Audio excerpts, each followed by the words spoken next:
You know what I'm a fan of? When you have three fighters basically feeling like they're in a mix. It's almost like a rock, paper, scissors in a specific weight class. Bantamweight had Dominic Cruz, TJ Dillashaw, and Cody Garbrandt. Lightweight had Conor McGregor, Tony Ferguson, and Khabib Nurmagomedov, even though Tony never got to fight one of those guys. But at the time, those three were like the big things at 155. But now, ironically enough, we have kind of a thought bubble at 205 we never thought we'd see because, now that Khalil did so well against Alex Pereira, despite ultimately coming short, he's shown that he could probably take someone in the top five.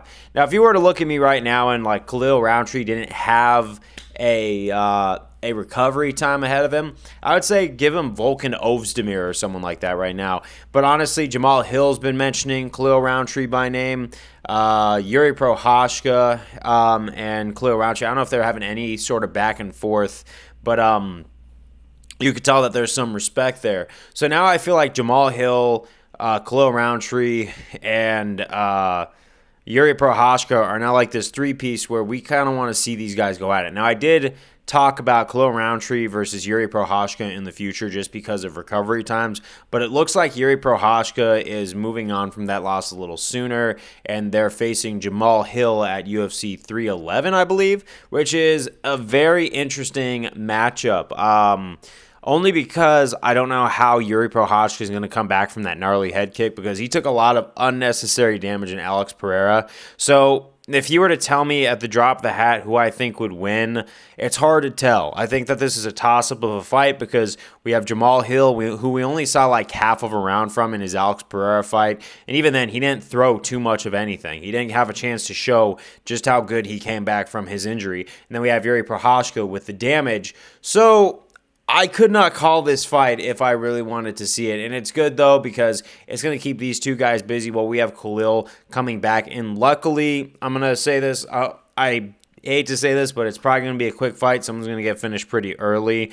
If we're lucky, I don't really see that one going the distance. So I feel like whoever loses is probably going to be hurt pretty bad. So I think that we're going to have to see Khalil Roundtree go for at least the winner because going that well against Alex Pereira, making it farther than either Hill or Jiri Prochazka did, I would have to say that Khalil at least deserves the winner of that fight, not the loser, because I think whoever loses that fight is going to need another layoff time, another medical clearance, another recovery, because I think like we're seeing more damage be put on the tops at 205 right now, where it's like I would actually fear for someone like Jamahal Hill or Jiri Prochazka if someone like Nikita or Volkan Ozdemir comes up from behind to try and break through to get that Alex Pereira fight. But I think we're actually just going to have to see where that one goes. But when Khalil comes back, I think definitely he's going to be able to fight the winner of that fight. So he's in the mix, definitely for those three,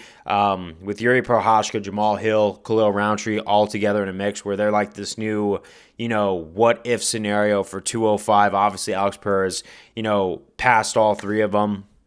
But where do I hope that this Jiri Prochazka versus Jamahal Hill fight would go? I would honestly, I would like to see a justifiable reason for Jamahal Hill to go back and fight Alex Pereira because he's been calling for this for a while.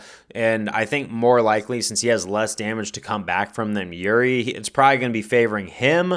But I still believe, even though I'm saying it's a toss-up right now, I would like to see Jamahal Hill kind of win just so he could go up and face Alex Pereira, just so fans could, see him get clipped again, because I know that he's making a lot of excuses that are making the MMA world kind of look at him in a whole different light. Like the criticisms of how he's coping with the Alex Pereira loss is real because he talked a lot of trash and ultimately wasn't able to back it up at all. And now he's making all these excuses. I say, you know what? I really hope he comes out on top so he could get to that Alex Pereira spot. And then if he loses again, then he really has nothing left to say. And that chapter book is closed for sure. And it's not, even though it's already kind of closed, we kind of just need to reopen just to make it very clear that it's done. But who knows? Maybe Jamahal Hill shocks the world or something like that. But I'd have Alex Pereira beating Jamahal Hill either way. But that's what I got to say. So Yuri Prochazka versus Jamahal Hill. What do you guys think? Do you think Khalil should fight the winner, the loser? If Yuri Prochazka is the winner, do you think that he should fight Khalil Roundtree? But if Jamahal Hill, do you think it's acceptable for him to go right up to Alex Pereira so they could face again? And, a lot of people are going to want to see Jamahal Hill lose to Alex Pereira again, just because he's become a fan least favorite right now. But what do you think? Because matchmaking's fun. And there's a lot of different ways we could go with this, especially with 205 having a lot of guys coming up from the bottom. But I think Magomed Ankalaev is definitely going to be next for fighting Alex Pereira in the meantime while all these things are happening. Khalil is recovering, and Yuri and Jamal are battling it out. But that's what I got to say. What are your thoughts? Leave it down below, and I'll see y'all on the next one.